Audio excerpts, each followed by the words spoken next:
ये आपके लिए। इसमें क्या है बेटा? खुद खोल कर देखे ना। लाए, मैं ही देख लेती हूँ।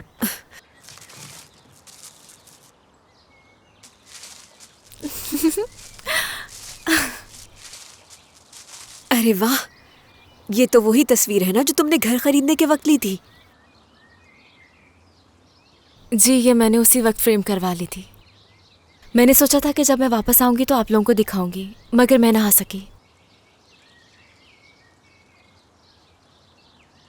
बाबा, क्या मुझसे खफा है अभी तक?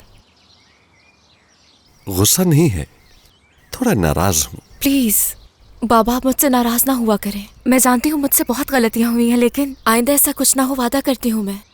मैं आपको एक अच्छी बेटी बन के दिखाऊंगी। आइंदा कभी शिकायत का मौका नहीं दूंगी। मैं इतनी अच्छी बेटी बन के दिखाऊंगी कि आपको मुझ पे फख्र होगा। आज रात हम वापस जा रहे हैं। तुम्हारे बाबा ने टिकट भी बुक करवा लिए हैं। आज रात? मगर कुछ ही दिन तो हुए हैं। बाबा, आपने तो कहा था कि आप लोग अगले हफ्ते जाएंगे, तो फिर अचानक से जाने का फैसला क्यों कर लिया? अम्मी, आप खामोश क्यों हैं? कुछ कहती क्यों नहीं? बस फैसला बदल लिया हमने। समझ गई। आप लोगों को यहाँ आकर अच्छा नहीं लग रहा ना?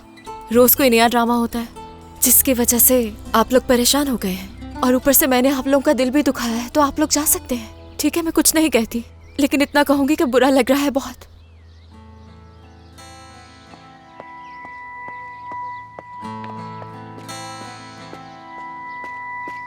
ये भी कोई वक्त है ऐसी बात करने का? उसे सच क्यों नहीं बताया कि हम आज नहीं बल्कि कल जाएंगे? देखो उदास हो गई। चुप हो जाए ना अब। हम अभी कुछ भी नहीं बताएंगे, समझ गए? उसका चेहरा तो देखो।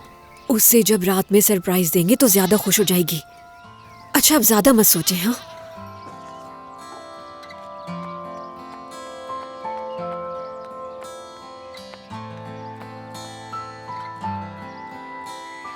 बेटा प्लीज हमें समझने की कोशिश करो। तुम्हारे बाबा के डॉक्टर कल से छुट्टियों पे चले जाएंगे, इसलिए जाना जरूरी है। अगर काम से छुट्टियां ले लो तो तुम भी चलो हमारे साथ। तुम्हें काम से छुट्टी लेने की जरूरत नहीं। हम तुमसे मिलने दोबारा जरूर आएंगे। अब जल्दी से अपना मुंह ठीक कर लो, हमें जाने की तैयारियां भी तो करनी है ना बेटा। मेरी अम्मी को खाना बंद करो, बस करो तुम। मेरी बेटी, खुश रहो बेटा।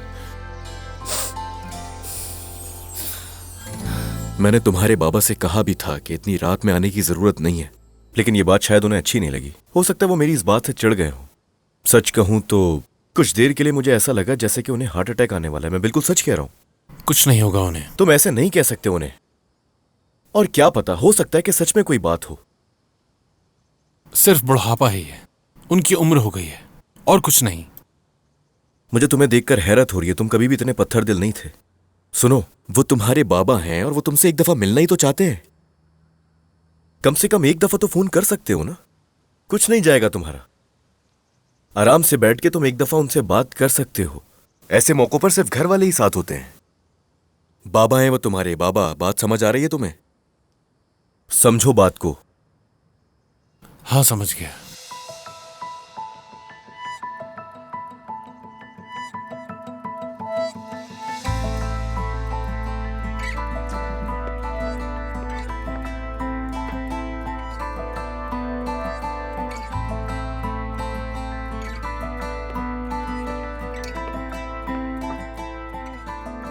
क्या कर रहे हो ये? दमीर, क्या हुआ?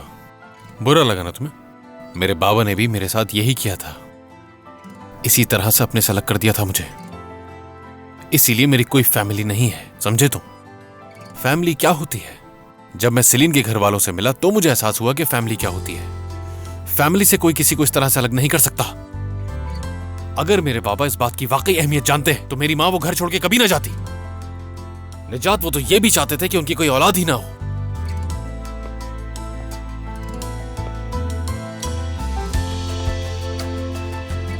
पहले उन्होंने मेरी मां से मुझे अलग किया, और अब कहते हैं फिक्र है मेरी।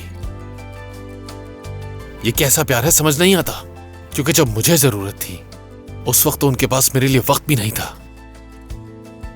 और आज उन्हें बाप होने की जिम्मेदारी याद आ रही है।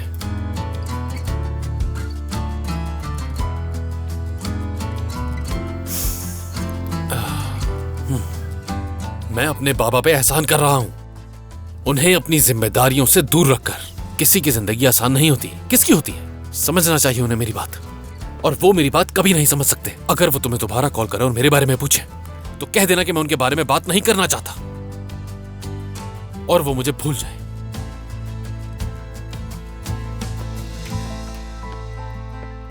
हो सके तो उस पौधे को अपनी जगह पे लगा देना।